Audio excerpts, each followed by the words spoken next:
इस हमारे देश की जो श्रेष्ठ और गणमान्य माने नृत्यिका है, वो शास्त्रीय संगीत के साथ साथ सभी प्रकार के भजनों का आपको श्रवण कराएगी। तो अगर आप उस पर प्रसन्न हो जाएं तो उनके पास उन्होंने बहुत सी मोहर असर भी और ये सब रख दिया। प्रसन्न आप हों तो उसको उपहार स्वरूप दे सकते हैं। कार्यक्रम शुरू हुआ, वो अद्भुत नृत्यिका थी और उसने बहुत सुंदर माने भजनों का प्रस्तुतिकरण किया। सुबह होते होते सब लोग मंत्रमुग्ध होते रहे और पता नहीं लगा रात्रि कब गुजर गई। सुबह का अंतिम प्रहर था, तो उसका जो तवलजी था वो थोड़ी सी माने नींद में झीमने लगा। तो वह नृत्यिका घबराई, कहीं ऐसा ना हो कि राजा और हमको दंड दे दे, और तो इसलिए उसने एक दोहा बोला, बहुत कई थोड़ी रही पल पल बीती जाए, पर एक पल के कारण क्यों अपनी पत जाए। तो वो तवलजी इस दोष को सुनकर सचेत हो गया और वह अपने स्वर में ताल मिलाने लगा। तो इसको सुनकर लेकिन फिर उसको संतोष नहीं हुआ नृत्यांगना को। उसने कहा कहीं ऐसा ना हो कि ये फिर भी नींद में जुड़ा हुआ हो। तो फिर एक बार इसने कहा, तो गुरु ने जब दोबारा उसको सुना तो वे उठकर और सारे पैसे उसकी माने समर्पण करके और कहने लगे कि मैं अब जा रहा हूँ, ठीक नहीं है मेरा यहाँ रहना।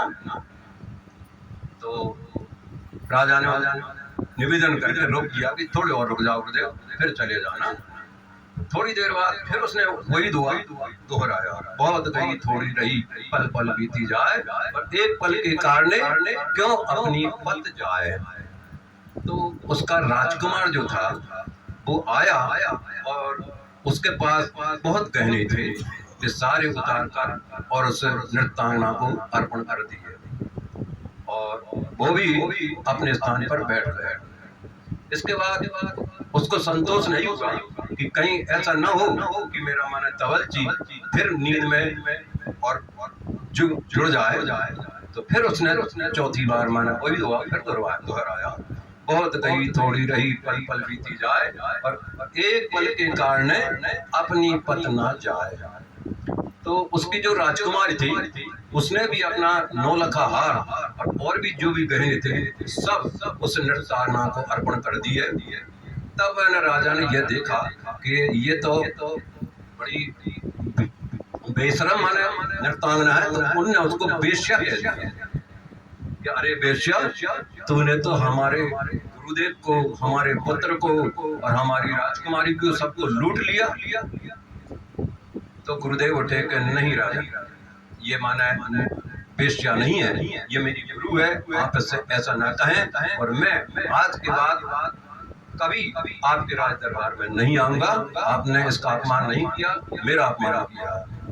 तो फिर राजकुमार से नबी उठ के खड़ा होकर बोला कि पिताजी आप इसको माने ऐसे शब्दों से सुशोभित न करें, क्योंकि ये मेरी गुरु है, इसने आज मेरे लिए बहुत बड़े पाप से बचा लिया। अगर यह तो है न बोलती तो मैं आज निश्चित ही आज सेनापति के साथ मिलकर आपका वध कर देता। क्यों कि आपकी इतनी आयु हो गई और आपको राज का लोभ नहीं मिटा, तो मैंने सोचा कि मैं राजा कब बनूंगा। तो मैंने ये निर्णय कर लिया था कि आज की रात ही आपका कत्ल करके और महाराज सिंहासन पर विराज करा। तो ये मेरी गुरु है और इसने मेरे बहुत बड़े पाप से बचा लिया। इसके बाद राजकुमारी खड़ी हो गई, पिताजी आप इसको ऐसे शब्दों से सुशोभित न करें, ये मैंने भी आज निश्चय कर लिया था कि मैं आज कोतवाल के लड़के के साथ और पलायन कर जाती। और क्योंकि आपने मेरी उम्र नहीं देखी, मेरी उम्र काफी हो चुकी, आप शादी करने का कोई विचार ही नहीं बना रहे। तो मैंने ये सोचा कि अपन को यहाँ से चले जाना चाहिए। तो इसलिए यह गुरु है मेरी, इसने बताया कि बहुत गई थोड़ी रही पल पल बीती जाए, और एक पल के कारण क्यों अपनी पत जाए। अब मुझे ये भरोसा हो गया कि निश्चित ही आप कभी ना कभी तो मृत्यु को प्राप्त होंगे। आपकी उम्र काफी हो गई, तो आज नहीं तो कल मेरी शादी हो ही जाएगी। इस प्रकार जब राजा ने ये सुना और वे सब लोग माने इस तरह से तृप्त हुए, माने संतुष्ट हुए और उसको माने गुरु माना, तो राजा ने भी सब की बात सुन करके और होश आया, और वो भी राजा भी माने उस प्रसिद्ध नृत्यांगना के पास पहुंचा और कदमों में प्रणाम किया कि धन्य तूने इन सबको माने इस तरह से शिक्षा दी और सबको एक बड़े पाप से बचा लिया। मैं भी आज से सारा राजपाट अपने राजकुमार को देता हूँ, और इसी सभा मंडल में मैंने देश देश के बड़े विद्वान और राजा सामंतों को बुलाया था। उनमें से ये किसी को भी चयन कर ले, मैं राजकुमारी की शादी कर दूंगा, और मैं आज के बाद मैं अपने गुरुदेव के साथ जंगल में ही वास करूंगा। अब मैं राज में नहीं रहूंगा। जब इतने सब लोगों की माने आंखें खुली, तो वह नृत्यांगना भी सोचा कि मेरी एक छोटी सी माने दो शब्दों से और इतने लोग मानो प्रभावित किए, तो मैं भी इस कचड़े में पड़ी हुई हूँ, और मैं भी आज के बाद मैंने कभी किसी नृत्यांगना का काम नहीं करूंगी। और वो भी ये सब मिलकर और सब जंगल में चले जाते हैं। इस प्रकार प्रेरणा तो एक शब्द ही देता है, तो यही इस कहानी का मनसार है। ओम